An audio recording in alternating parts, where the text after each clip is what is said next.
Hey, Gen Mex, I'm really excited to be bringing you this couple that I met through a friend. They live just north of Puerto Vallarta, and they wrote a book called The Young Expat's Guide to Mexico. I've got it here on my iPad, and I've been reading it for the past week or so and loving the information that's in there. But we're really going to be talking about their experience in Mexico and kind of their experience as younger expats in Mexico. And, this channel is for people. I try to talk to people who are not yet retired, who are trying to make Mexico happen before they turn 65. And there's a chapter in this book called It's Not Just for Boomers. And so that's really what we're going to talk about. And we'll talk about a little bit about the rest of the book.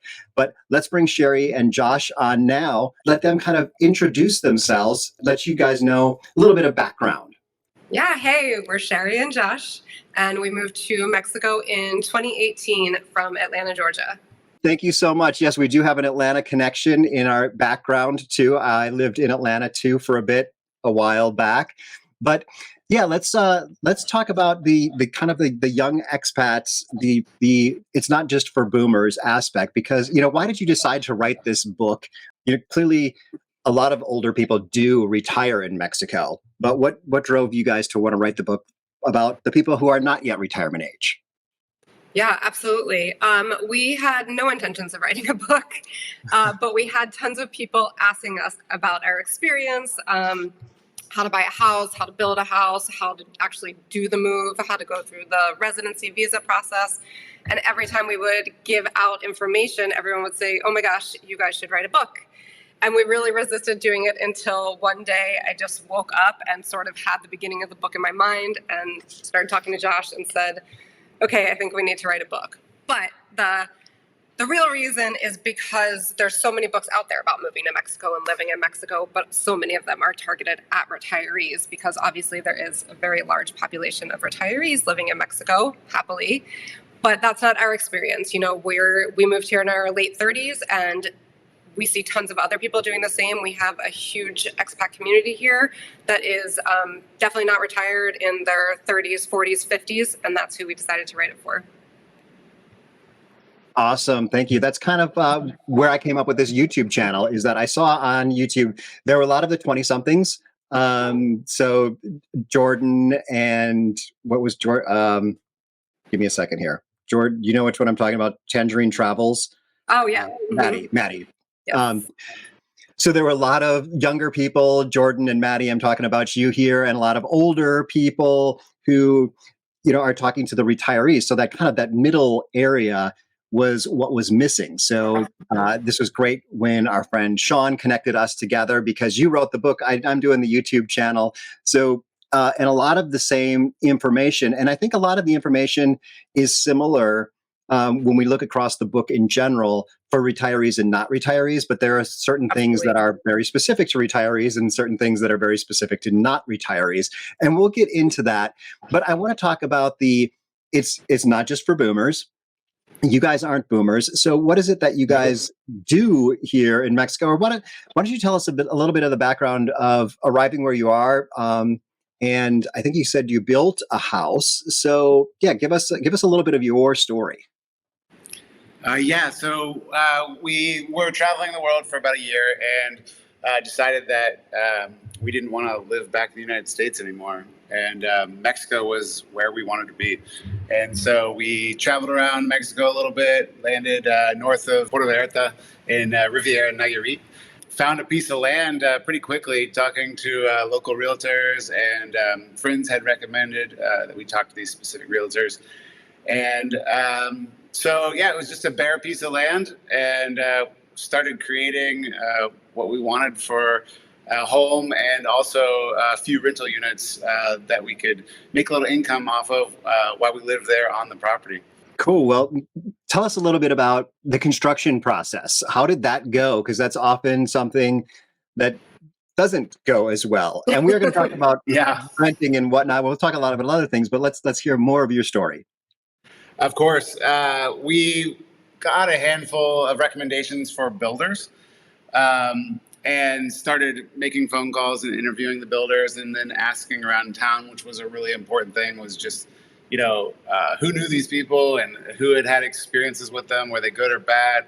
And we landed on a particular builder that we really thought would, be honest and treat us well, and also build quality construction. We leaned on, new friends here too, of like what the process is going to be like about building permits and the planning process. And we spent many sleepless nights designing generally our house and layout and how we wanted things to feel, and different options for how it could fit on the property. And finally came up with, our final idea, submitted that to the builder, and then he turned it into plans. And of course, it's not so straightforward. There's still a lot of tweaking and exploring to do. But overall, we were really satisfied with how the project turned out. It certainly wasn't easy. And I stressed a lot. I guess we both stressed a lot. But I was on site a lot. That's something I find important, I think, with building anything is, home-wise, something so big that you're putting so much money into, is being there as much as possible and really checking that the design is getting done the way you want it. Things are a little bit different in Mexico with design and layout and like heights of, say, kitchen counters and light sockets and wall switches. And so it was really important to continually measure that kind of stuff and make sure we were getting what we wanted and where we wanted it. All in all, it went really well. A big part was definitely watching the budget and keeping a close track on that, because we did have a little bit of a panicky moment where the budget started to feel like it was spiraling out of control a bit. And so we quickly talked to our builder and came up with some solutions to reduce that. And we were definitely over. It's I find with building here, but I think with really building anywhere, to expect overages. We planned for about 20%, and it ended up being a bit more than that, which was certainly stressful, but we made it work out in the end by doing some cuts. But overall, we were super satisfied with the final product.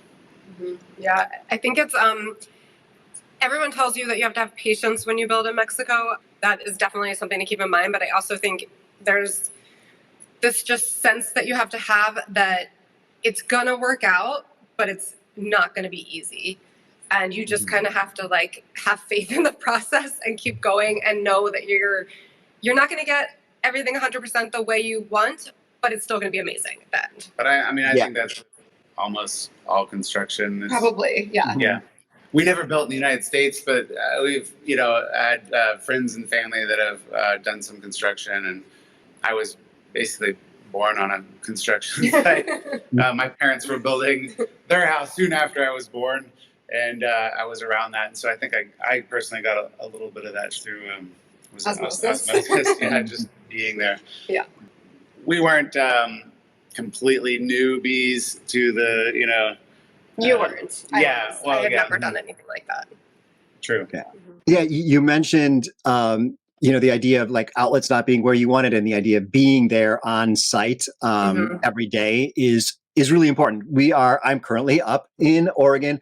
We have exactly 1 week left in Oregon before we drive back down to Mexico, down to La Paz. So, you've got boxes and whatnot around me as we're trying to get ready frantically. But I've been trying to run a construction project remotely, and it is just a challenge. It is always a challenge. And as Shari said, things might not work out the way you had anticipated.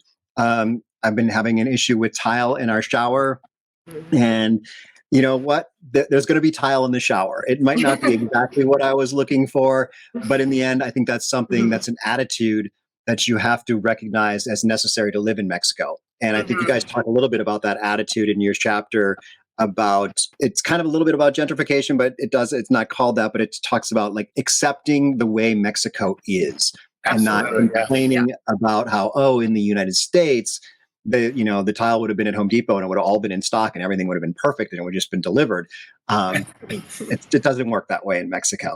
But you also talked about stress, and that's actually a great segue into something that I wanted to mention here, and that is that this video is sponsored, and it is sponsored by BetterHelp. They are the paid partner of this video. Their online therapists are available almost anywhere in the world by phone, messaging, and video chat.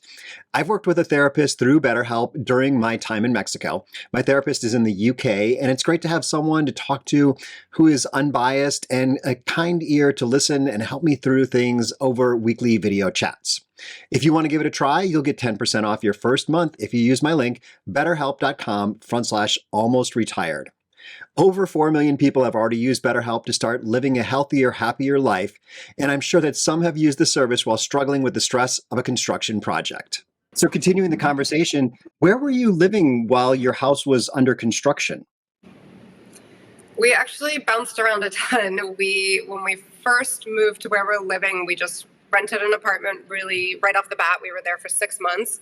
Then we just kind of got a hookup on a really cool house that people needed sort of occupied during the rainy season. So we got to live in that for another 6 months. And then at that point, the construction was Half done. at least half done. But we got the main house. We got the main house done, mostly on the inside, and so we really like rushed and pushed for that to be finished first. At least our like main bedroom, and be able to access the kitchen space. While we had the rest of the construction finished around us for another, what was it, like 4 months or something? Yeah, I think so. Yeah. So we moved into the home while it was still under construction, and then we were in a construction zone for a few months.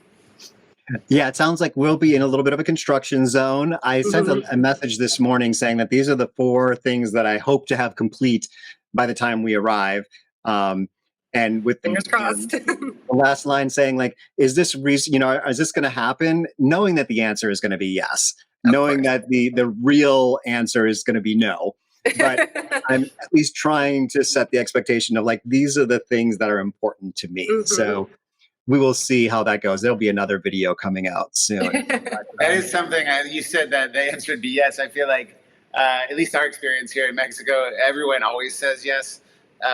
In a very friendly way. In a very friendly way. Yep. When you first move here, you're like, oh, wow, everyone's so ready to go, and everyone's saying yes. And then you quickly realize yes just means that they want the job. Yeah. It doesn't mean that it's going to happen the way you hoped. Exactly. Or yes, yes, you do want those things. Yes, you should have someone to provide them for you. Yes. But yeah, there's definitely a cultural thing with saying no in Mexico. It's not a thing. You can say later, you can say yes and just kind of ignore it, but it's accepted, and it's something that's one of those cultural things that's hard to get used to in the beginning, I think. So yeah, it's definitely having a laid back mind and just going with the flow and realizing you're not in your own country or your home city, and things are just a little bit different here. Yeah, and it is great, but it's just, as I mentioned, BetterHelp, it's a great way of being, to, absolutely, just kind of like accept the way what life gives you and just kind of roll with it. So exactly, yeah. But you guys are young. Can I ask how old you are? Yeah, I'm 45. And I'm 43. Okay, great. And so you're continuing to work. You mentioned that you have some rental units on the property. So let's hear first about the rental units you have, and then also about what it is that you do for money that you could afford to build a house in Mexico. Well, we actually wound up selling that property. So we do not have rental units anymore. But when we had them, they were good. It was decent income. Our timing was very interesting. We actually finished construction in January 2020. Ooh. So yeah, we threw them up online right away. We had about 6 weeks of completely 100% occupancy, and then COVID. And Mexico required all short-term rentals to shut down for, I believe it was about 3 months, 3 or 4 months. Yeah. Which was unfortunate, but actually kind of was a nice reprieve because we had rushed so much to get them ready and start bringing in some income. That it let us take a step back and say, like, okay, from those 6 weeks of renting, what do we think could use improvement? What do we need to change? And then we got to spend part of COVID working on making them even better. And then when we opened back up again, it was kind of a little bit of a weird situation. I don't know if you remember, but like when people were traveling during COVID, during 2020, everyone was really anxious, and it was just weird. And at the same time, we got this really great opportunity to sell, and we sort of started thinking about other projects that we could do, and we kind of took advantage of that and sold. And then we wound up buying an older home in the same area and renovating that. And that's what we're in right now. Oh, okay. Very good. So what is it then that you do besides renovate and build homes? What is it that you do otherwise? We're both creatives. I'm a graphic designer, and I've actually been transitioning a little bit into doing travel advising because travel is also a huge passion of mine. And I do post-production work for photographers, so things like working on Photoshop and doing photo editing.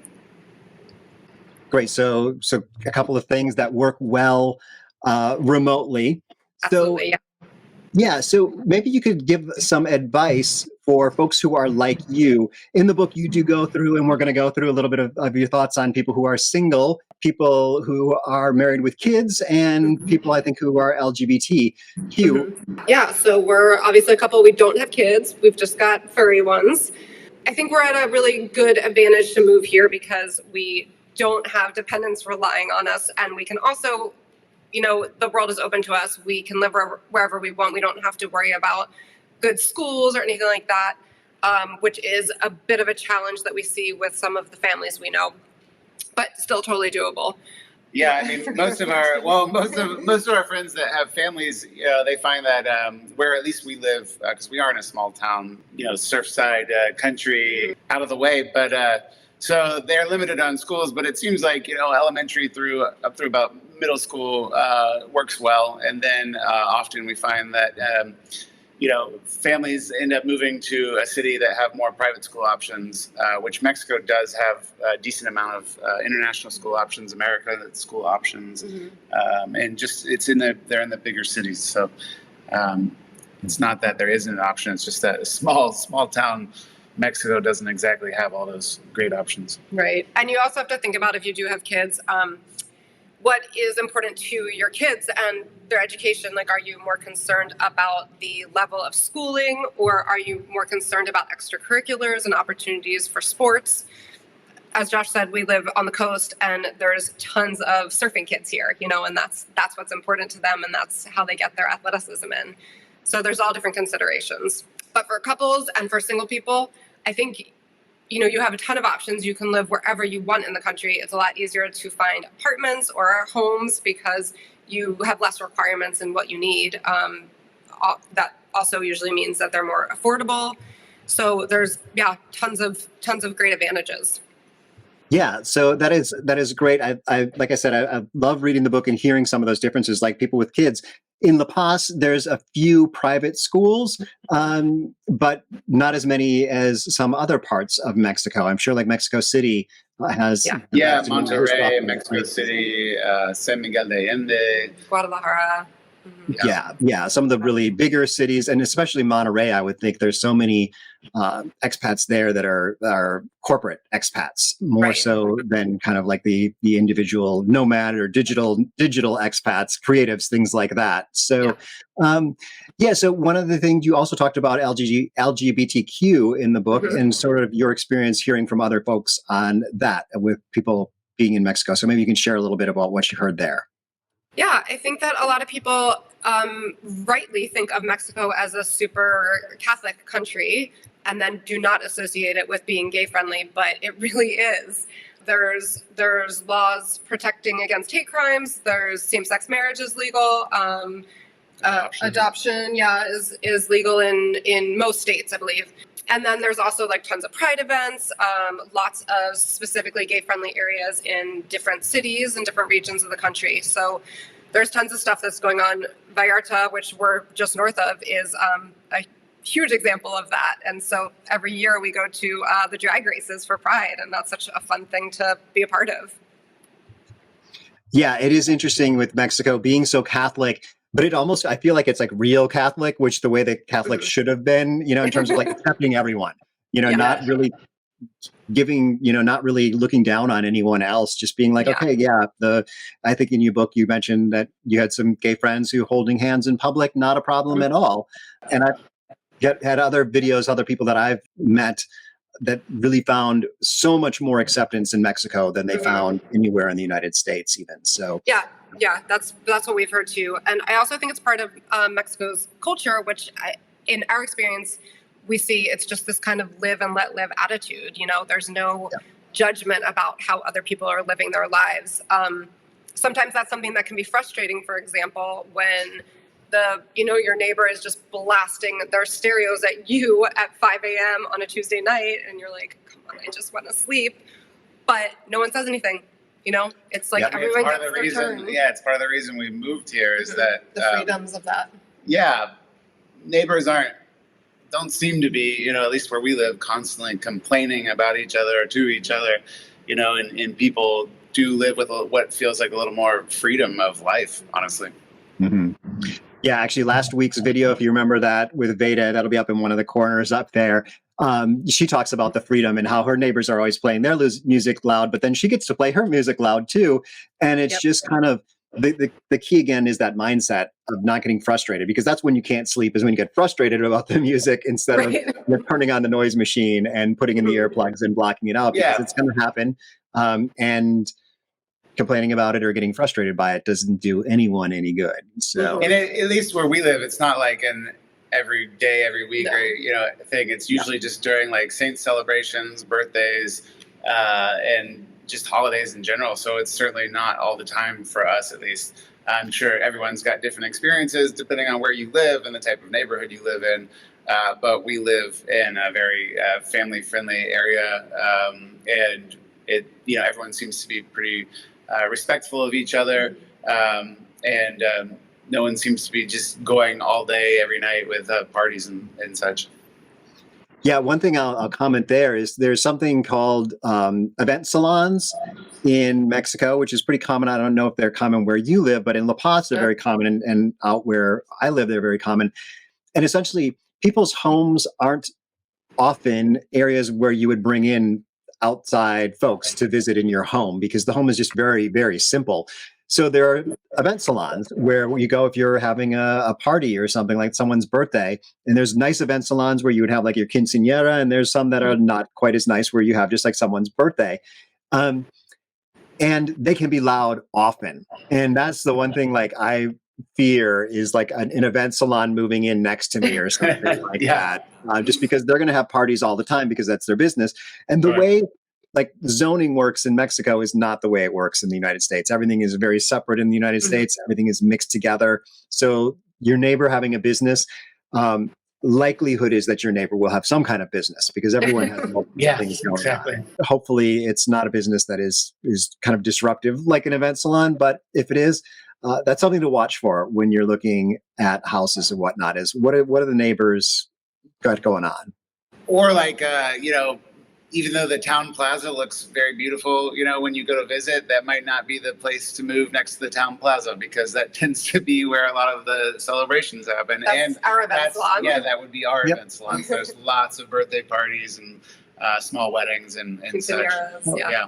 Interesting. Yeah, that's interesting. Yeah, there are a lot of municipal type events with loud music that happen at our little town plaza in our little tiny town. We are a suburb of La Paz, so we don't have the activity of downtown La Paz. But I think when you're looking at houses, it's something to think about, is that things are often mixed together in Mexico. Yeah, so pay a lot of attention to your neighbors when you're looking at houses. Yeah, although I would also say it's all changeable too. Nothing's permanent. So it could be a family living next door to you, and then all of a sudden it's a cell phone store. It just it changes at any moment. Yeah, and typically it would be a family with a cell phone store. So, people live and have businesses at their homes. That's just it's just the way it is. And sometimes it's incredibly convenient if you've got the type of store that you wanted to be able to go to often. So, awesome. So let's talk about the rest of the book, though. Let's get kind of an idea of what someone, if they purchase the Young Expats Guide on Kindle or in paper format, what else is in there that they can expect to see so that people get an idea of why this is a great guide for them? It's really got a lot of step-by-step information about how to make that move to Mexico. So from the residency visa process to actually like driving across the border and getting the menaje de casa if you want to move any furniture, personal belongings. It also includes, we do not shy away from And talking about... you had a great story about your menaje, the Yes. casa, Yes. and how that worked out for you. So you do pepper in some great personal stories or stories of people, friends of yours. So this is not just a, here's the information. It's an entertaining read too. Moving to and living in Mexico is not boring. There are tons of great stories. And yes, we tried to include several of them in the book. Well, one of them was, for us, when we were moving, we thought we were doing everything perfectly. We got our temporary visa so we could cross into Mexico and start our residency process. And we made a big manifest with everything on it. And everyone tells you to price things as like kind of yard sale value, or even less things you're just trying to let go quick. And when you make the manifest, all your personal belongings, like your personal belongings. And so I had all the containers numbered with a manifest that the number related. So when we got, if we got pulled over or at the border, they checked a random container, and we pull up and they asked us to pull aside, and we went to a very slow border crossing, which was nice. It was like no one there. And the guy though, that means he had plenty of time as well. So he pulls out a container and he looks at a manifest and checks, and he's like, "Oh, all right, well, come with me." And he gives us, like how much it's going to cost for taxes to bring our stuff in. We're like, "Whoa, that's expensive." Like, didn't expect that. I thought because we're residents, we don't have to pay anything, or about to be residents. And he's like, "Yeah, no, your paperwork doesn't allow that." And I was like, "Are you sure?" And like, we started kind of arguing with him, and he goes, "Well, we can pull everything out of your trailer if you want to and assess the value of it." And we're like, "No, we'll pay. Thank you." And so, later on, we come to find out you don't want to move all your stuff immediately. You want to first, say fly into Mexico, stay the time that it takes to get your temporary resident or permanent resident card. The actual physical card, that then you are officially a resident. And so then you go back to the United States, collect your stuff. That's when you can get your first round of personal belongings and computers and such, and without paying the taxes on it. So lesson learned, but we can pass the information on to you now for our, from our experience. From our experience. So. That's great. Just one of the stories. But that's the type of thing that is in the book about learning. Like, I would have never thought about that. Like, there's a difference between having the first step of your residency done and having that final card in your hand. Exactly. Yeah. It's a lot of difference at the border. It's definitely a little confusing, but I think that's where the book can help with a lot of those confusing moments. Shari and I did a really, deep dive into researching all the ins and outs and the mistakes that we made, the mistakes that friends made, and then interviews with other people and their travels, and then also interviews with professional fixers and lawyers and notaries, and getting lots of great tips to help make someone else's move easy. Yeah, we have different pro tips scattered throughout the book, and that is all really hard-won knowledge that it takes people years to learn and understand. And even some of our friends who have been here as long as we have or longer, when they read the book, they were like, "Oh my gosh, didn't know that. This is amazing to know." Yeah, there's so much in there. I recognize a couple of names. Yvonne from Relocation Mexico, or Mexico Relocation Services, something like that. So I'm going to definitely be picking through there, and might be poking you guys to see if I can get connections with some of these people. You had a lot from Mexico City. And also I liked how you were able to say, like, hey, this is how rent works, but it works different in different places. So if you're a renter and you're in Mexico City, it's going to work different than if you're in La Paz or, a smaller town. You also went through the purchasing process and fideicomisos. And so there's just an awful lot of information in the book. And really, and it's all current here, as this video is late 2024. So it's the end of October, and the numbers were correct, and the process of like being able to get a permanent residency is now a retiree only thing. So the process is a little different if you're younger. than if you are a retiree. So not, hugely difficult, but it's a little different. So Yeah. things change.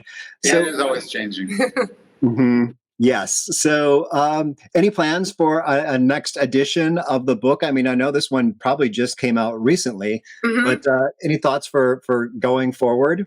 Yeah, it is pretty brand spanking new. But yes, we do put in a lot of information that is current to 2024, and we would like to keep it updated each year. So that's the plan.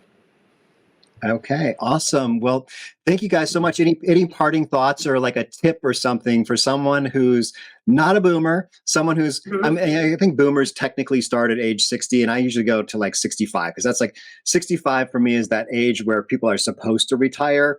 And Mhm. my goal is to have people get to Mexico before they hit that magical age. Right. So find a way to do it while you're still younger, and there's a lot of life to enjoy even while you're working. So Yep. yeah, let's hear a tip or two that you would have for folks in a similar situation. I think that one of the things is since COVID, remote work is a lot more prevalent, obviously. But we also know a lot of people who are living here, but kind of only remote work a little bit, or they can remote work part of the time, and they just have sort of set up camp close to an international airport so that they can travel back to the US or Canada whenever they need to. So I think that that's one option for someone who doesn't have 100% remote work opportunity. And I think there's also just different opportunities for making income here. You need less than you need in the US and Canada. So that's another thing is you could think about if you want to maybe switch careers or something in order to live in Mexico. I'd say get out there and do something different. You don't have to do what the world, or at least the United States has kind of told you to do. It's so freeing to realize that you can live elsewhere in the world, and Mexico is such a great option to do that. I think my big advice, though, is do the research and ask the questions. Don't just sell your stuff and move right away, because you should really learn if you do like living in a humid jungle next to the ocean, or you like living in such a large city like Mexico City. So get out there, visit the places you're interested in, spend the time as much as you can, of course, and talk to the people that are currently living there. But get out there and do it. Get out there and do something different. That was really good advice. That was Thanks. better than mine. That is great advice, and especially the planning part, because this is as you say in the book, do as we say, not as we do, because you, just like us, we jumped right into the first city that we ended up, once we started thinking about living in Mexico just a little bit, we landed in La Paz and we bought a house that weekend. So it's kind of, and you guys kind of jumped in We right did, where you are yeah. too. So Yeah. We fell in love yeah. pretty quickly. We're all part of the Reckless Club. Yeah, exactly. But it works. Everyone is happy, whatever way they work it out, as long as they've made it to Mexico and just didn't dream about it for the rest of their life. Exactly. So, Yes. wonderful. Well, thank you guys so much for being here, and thank you all for watching. And there'll be some more videos up on the screen, probably between us here. And then check out one of those. And hasta luego. Bye. Thank you so much. Gracias.